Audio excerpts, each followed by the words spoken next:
সম্প্রদায়ের লোকজন, আমাদের সম্প্রদায়ের মানুষ এই উৎসবটাকে ধর্মীয় একটি উৎসব হিসেবে আসলে পালন করি। কিন্তু আজকের এই অনুষ্ঠানে আমাদের ধর্মের মানুষ ছাড়াও, আমাদের সম্প্রদায়ের মানুষ ছাড়াও বিভিন্ন ধর্মের লোকজন এখানে আমাদের আয়োজন, আমাদের মণিপুরী সংস্কৃতি উপভোগ করার জন্য এখানে সমাগম ঘটে। আমাদের মণিপুরীদের প্রধান ধর্মীয় উৎসব হচ্ছে রাস। আমরা সবাই এই দিনে অনেক আনন্দ করে থাকি। তো আমরা যারা সিলেটে থাকি আর কি, মৌলভীবাজারের বাইরে, তারাও আর কি এই দিনে সবাই সিলেট থেকে চলে আসি শুধুমাত্র এই দিনে আনন্দ করার জন্য। সকালে আমাদের গোষ্ঠলীলা হয় এবং রাতে হচ্ছে রাসলীলা।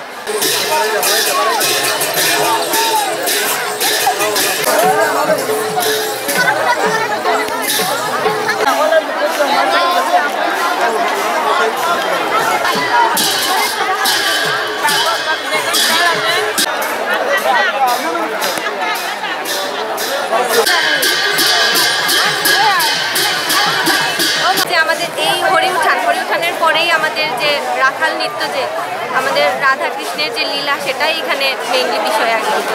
আমরা হরিউঠানের পরেই আমাদের এই রাস উৎসব হয়। বিয়ে হওয়ার আগেও আসতাম, এখনও আসছে, আমার বাচ্চা, আমার হাজব্যান্ডও আসছে। আর প্রতিবারই ভালো লাগে। এবার অনেক ভিড় দেখতে পাচ্ছি, মানুষজনের অনেক আগ্রহ বেশি, সবার ভালোই লাগছে। সম্প্রীতির উৎসব এটা 182তম এবারে হচ্ছে। এটা প্রতি বছর শারদীয় পূর্ণিমা তিথিতে হয়। বৃহত্তর সিলেটে সম্প্রীতির সুবাতাস এখান থেকে রচিত হয়। এখানে হিন্দু, মুসলিম, বৌদ্ধ, খ্রিস্টান সকলের অংশগ্রহণ অত্যন্ত ব্যাপক। উৎসবটি কিন্তু আমাদের মণিপুরীদের, কিন্তু আনন্দ বিনোদন যারা বেশিরভাগ অংশে যারা করছে সেটা হচ্ছে অন্য সম্প্রদায়।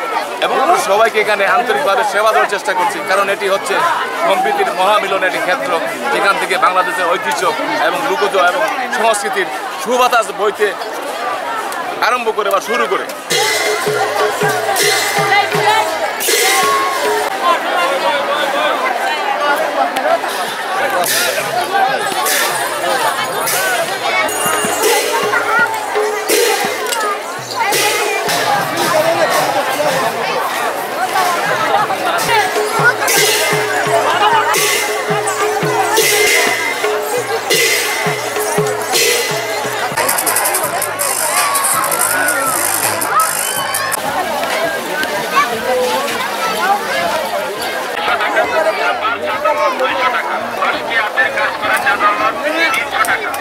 আমাদের এই সংস্কৃতির যে বৈচিত্র্যটা, এটা আসলে অনেক তাৎপর্যপূর্ণ।